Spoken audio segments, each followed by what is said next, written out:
Hello friends, welcome to my channel. मुस्कान के आने वाले एपिसोड की अपडेट आपके लिए लेकर आए। मुस्कान कहती है कि तारा के पास टेडी बेयर है, जाकर लेकर आओ।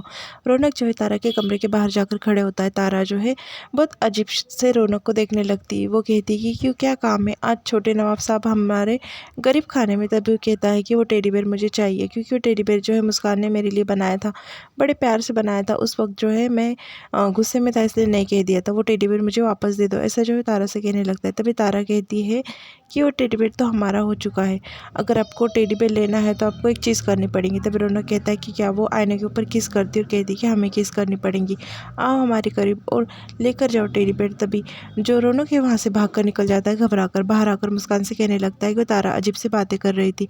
तभी मुस्कान कहती है कि कुछ भी करो, किस करो या शादी करो, पर वो टेडी बेयर लेकर आकर दो मुझे। तभी रौनक कहता है कि अब तक तो हमने तुम्हें भी किस नहीं की है। तभी मुस्कान कहती है कि बात मत करो, जाओ जाकर वो टेडी बेयर लेकर आओ। वो टेडी बेयर लाना हमारे लिए बहुत ज़रूरी है, क्योंकि हमारे कोटे से आज़ादी है वो टेडी बेयर के पीछे।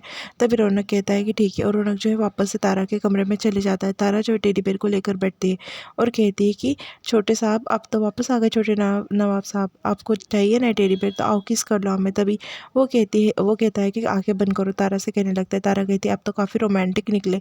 फिर बाद में रौनक उसके सामने जाकर खड़े हो जाता है। तभी रौनक भी आंखें बंद कर लेता है और उसके हाथ पे किस करता है, टेडी बेयर लेकर भागते लगता है। तभी तारा कहती है कि क्या है ये। तभी वो कहती है कि किस करने की बात जो है कहाँ पर हुई थी। रौनक कहता है कि कहाँ पर, तुमने तो पहले कुछ नहीं कहा। और टेडी बेयर बाहर लेकर आ जाता है। फिर मुस्कान के पास टेडी बेयर लेकर जाता है और कहता है कि ये लो चाबी।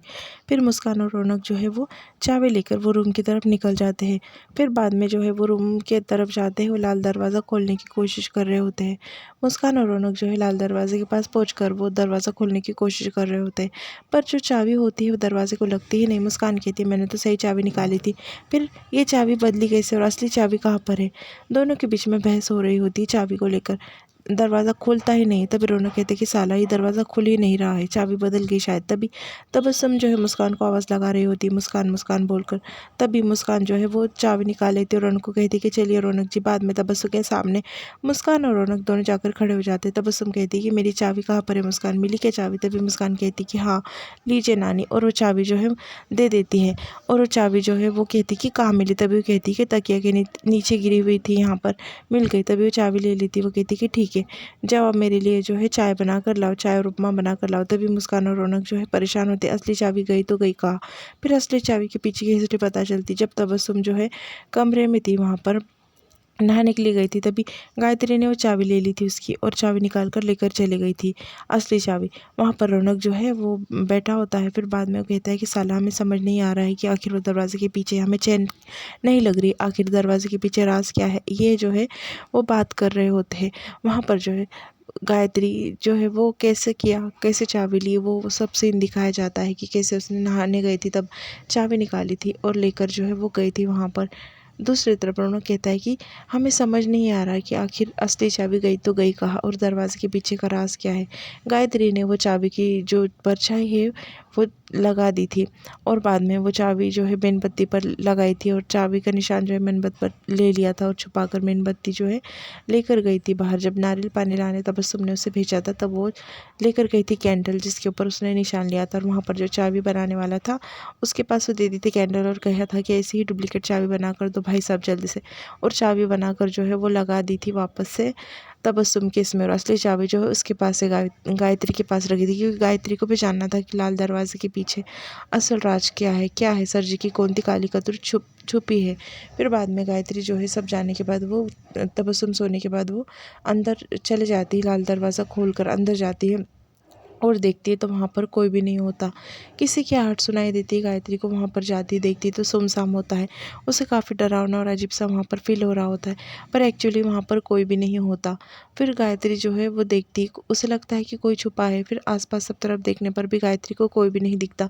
लाल दरवाजे के पीछे उसे कोई भी राज नहीं लगता। फिर वो सोचती है कि असल यहाँ पर क्या हुआ है और यहाँ पर कोई क्यों नहीं नज़र आ रहा है, वो सोचने लगती। फिर बाद में बाहर वापस आती है, लॉक लगा देती है और उसे काफ़ी नर्वसनेस आ जाती है कि इतना उसने ढूंढा फिर भी उसे कोई लाल दरवाजे के पीछे राज मिला नहीं। आखिर इसके पीछे राज नहीं था और क्या था, कौन से राज के बारे में बात कर रहे थे।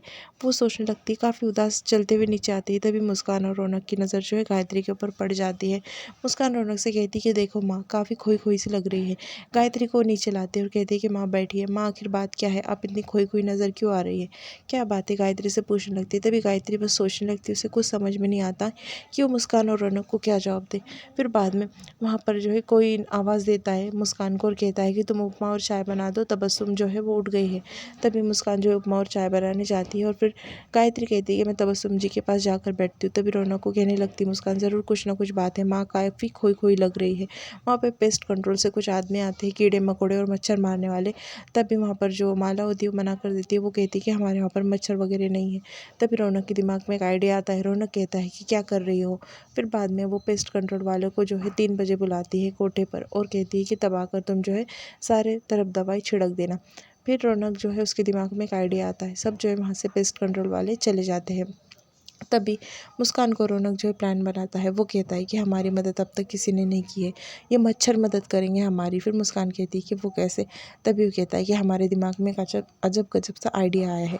फिर वो कहती है कि ठीक है, समझ में आ जाता है उसे। हनुमंत को पेस्ट कंट्रोल वाले के ड्रेस में बुलाना होता है और सारा प्लान जो है रौनक हनुमंत को जो है फ़ोन लगाकर बता देता है कि उसे कैसे आना है और कैसे दरवाजे में घुसना है और कैसा दरवाज़ा खोलना है, सब बता देता है। दूसरी तरफ जो तारा होती है वो आ जाती है रौनक के पास और कहती है कि देखिए ना, हमारे हाथ कितने रूखे रूखे हो गए हैं और हमारे पाँव भी कितने रूखे रूखे हो गए हैं, हमें पार्लर लेकर चलिए ना। तभी रौनक कहता है कि मैं इस कोटे का नौकर हूँ, तुम्हारा नौकर नहीं हूँ और मैं तुम्हें पार्लर कभी नहीं लेकर जाऊँगा। फिर वो कहती है कि ठीक है, तुम कोटे के नौकर हो ना, तो हम कोटे पर ही पार्लर खोल देते हैं और तुमसे हम सेवा करवाएंगे। तभी रौनक कहता है कि नहीं, हम ये कभी नहीं करेंगे। फिर बाद में जो तारा होती है वो चिल्लाती है और मुस्कान को वहाँ पर बुला देती है। मुस्कान कहती है कि क्या हुआ है। तभी जो तारा होती है वो कहती है कि हमें यहाँ पर अभी ही पार्लर बनवा कर दो, हमें यहाँ पर पार्लर खुलवाना है और हमें हेड मसाज चाहिए, पेडिक्योर मेडिक्योर सब चाहिए। तभी रौनक जो है सब पार्लर की तैयारी वहाँ पर कर देता है। बाद में जो तारा होती है वो कहने लगती है कि चलिए अब हमारी हेड मसाज कीजिए। तभी रौनक जो है काफ़ी गुस्से में आ जाता है और कहता है, समझ क्या रखा है तुमने अपने आप को, हम और तुम्हारी हेड मसाज करेंगे, कभी नहीं करेंगे। मुस्कान कहती कि वैसे इन्हें हेड मसाज और बाकी सब कुछ नहीं आता है, हमें बहुत अच्छे से आता है, हम कर देंगे। तभी तारा कहती है कि नहीं आता है, अच्छा तो हम आपकी शिकायत जो है हमारे टीआर साहब को लगाएंगे। तभी रौनक कहता है कि जो करना है वो कर दो, यहाँ से निकालना है यहाँ से निकाल दो और कुछ भी सज़ा दे दो, चाहे हमारे ऊपर पैसे और बढ़वा दो, हम सब करेंगे, पर तुम्हारी हेड मसाज कभी नहीं करेंगे, समझ गई ना तुम। ऐसा कहकर चिढ़ रहा होता है रौनक। तभी मुस्कान जो है उसे शांत कर रही होती है और साइड में लेकर जाती है। मुस्कान कहती है कि कुछ भी कर हमें जो है यहाँ पर कोटे में रहना है, क्योंकि हमें लाल दरवाजे के पीछे का जो राज है वो जानना है। अगर हम यहाँ से चले गए तो हम राज कभी नहीं जान पाएंगे। रौनक जी, बस मसाज तो करनी है, कर दीजिए ना, क्या फ़र्क पड़ता है। मुस्कान जो है रौनक को मनाने लगती है तारा की मसाज करने के लिए। फिर रौनक सोचने लगता है कि आखिर करे तो करेगा। फिर उतने में पेस्ट कंट्रोल वाले वहाँ पर आ जाते हैं। पीछे हनुमंत भी होता है। रौनक जो है हनुमंत को पीछे देख लेता है और इशारे से हाँ कह देता है। बाद में दोनों की इशारों में बात होती है। फिर रौनक सोचने लगता है कि आगे प्लान कैसे किया जाए और यहाँ पर एपिसोड जो है वो ख़त्म हो जाता है।